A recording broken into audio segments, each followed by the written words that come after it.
సమూయేలు 20వ అధ్యాయం. పిమ్మట దావీదు రామాలోని నాయోతు నుండి పారిపోయి యోనాతాను నొద్దకు వచ్చి, నేను ఏమి చేసితిని? నేను చేసిన దోషమేమి? నా ప్రాణము తీయ వెదకునట్లు నీ తండ్రి దృష్టికి నేను చేసిన పాపమేమని అడుగగా, యోనాతాను, ఆ మాట నీవెన్నటికీ అనుకొనవద్దు. నీవు చావవు. నాకు తెలియజేయకుండా నా తండ్రి చిన్న కార్యమే గాని పెద్ద కార్యమే గాని చేయడు. నా తండ్రి ఇదెందుకు నాకు మరుగు చేయుననగా, దావీదు, నేను నీ దృష్టికి అనుకూలుడనను సంగతి నీ తండ్రి రూఢిగా తెలుసుకొని యోనాతానునకు చింత కలగకుండుటకై ఇది అతనికి అనుకొనుచున్నాడు. అయితే యెహోవా జీవము తోడు, నీ జీవము తోడు, నిజముగా నాకును మరణమునకును అడుగు మాత్రం ఉన్నదని ప్రమాణము చేయగా, యోనాతాను, నీకేమి తోచునో దానినే నేను నీ ఎడల జరుపుదునెను. అందుకు దావీదు, రేపటి దినము అమావాస్య, అప్పుడు నేను తప్పక రాజుతో కూడా కూర్చుండి భోజనము చేయవలెను. అయితే ఎల్లుండి సాయంత్రం వరకు చేనిలో దాగుటకు నాకు సెలవిమ్ము. ఇంతలో నీ తండ్రి నేను లేకపోవట కనుగొనగా నీవు ఈ మాట చెప్పవలెను. దావీదు ఇంటి వారికి ఏటేటా బలి చెల్లించు మర్యాద కద్దు. కాబట్టి అతడు బెత్లెహేమును తన పట్టణమునకు పోవలెనని నన్ను బ్రతిమాలి నా యొద్ద సెలవు పుచ్చుకొనెను. అతడు మంచిదని సెలవిచ్చిన ఎడల నీ దాసుడనైన నేను క్షేమమే కలుగును. అతడు బహుగా కోపించిన ఎడల అతడు నాకు కీడు చేయ తాత్పర్యము గలవాడై ఉన్నాడని నీవు తెలుసుకొని నీ దాసుడనైన నాకు ఒక ఉపకారము చేయవలను. ఏమనగా, యెహోవా పేరట నీతో నిబంధన చేయుటకై నీవు నీ దాసుడనైన నన్ను రప్పించితివి. నా యందు దోషమేమైనా ఉండిన ఎడల నీ తండ్రి యొద్దకు నన్నెందుకు తోడుకొని పోదువు? నీవే నన్ను చంపమని యోనాతాను వద్ద మనవి చేయగా, యోనాతాను, ఆ మాట ఎన్నటికీ అనరాదు. నా తండ్రి నీకు కీడు చేయను ఉద్దేశము కలిగి ఉన్నాడని నాకు నిశ్చయమైతే నీతో తెలియజెప్పుదును గదా అని అనగా, దావీదు, నీ తండ్రి నన్ను గూర్చి నీతో కఠినముగా మాట్లాడిన ఎడల దాన్ని నాకు తెలియజేయు వారెవరని యోనాతాను అడిగాను. అందుకు యోనాతాను, పొలములోనికి వెళ్ళుదము రమ్మనగా ఇద్దరును పొలములోనికి పోయిరి. అప్పుడు యోనాతాను, ఇశ్రాయేలీలకు దేవుడైన యెహోవా సాక్షి, రేపైనను ఎల్లుండి అయినను ఈ వేళప్పుడు నా తండ్రిని శోధింతును. అప్పుడు దావీదునకు క్షేమమవునని నేను తెలుసుకొనిన ఎడల నేను ఆ వర్తమానం నీకు పంపకపోవుదునా?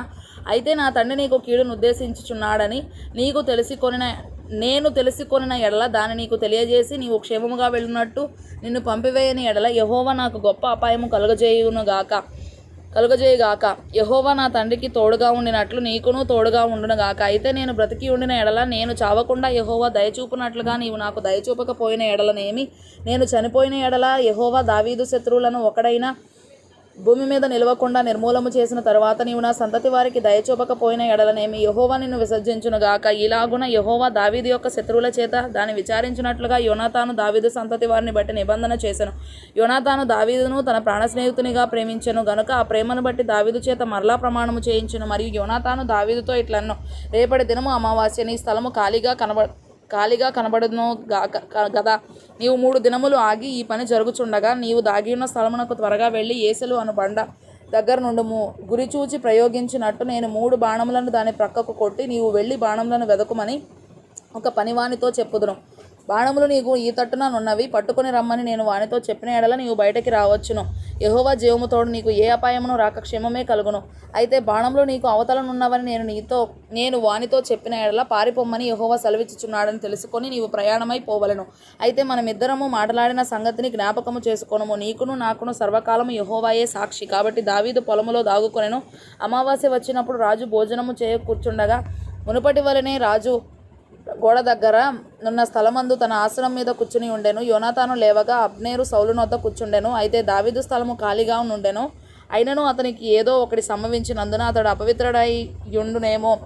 అపవిత్రుడై ఉండుట అవశ్యమని సౌలు అనుకొని ఆ దినమున ఏమీయూ అనలేదు. అయితే అమావాస్య పోయిన మరునాడు అనగా 2వ దినమున దావీదు స్థలంలో ఎవడనూ లేకపోవట చూచి సౌలు, నిన్నయు నేడును యెషై కుమారుడు భోజనమునకు రాకపోవట ఏమని యోనాతాను అడగగా, యోనాతాను, దావీదు బెత్లెహేమునకు పోవాలని కోరి దయచేసి నన్ను పోనిమ్ము. పట్టణమందు మా ఇంటివారు బలి అర్పింపబోచున్నారు. నీవును రావాలనని నా సహోదరుడు నాకు ఆజ్ఞాపించను గనుక నీ దృష్టికి నేను దయ పొందిన వాడనైతే నేను వెళ్ళి నా సహోదరులను దర్శించినట్లుగా నాకు సెలవిమ్మని బ్రతిమాలుకొని నా యొద్ద సెలవు తీసుకొనెను.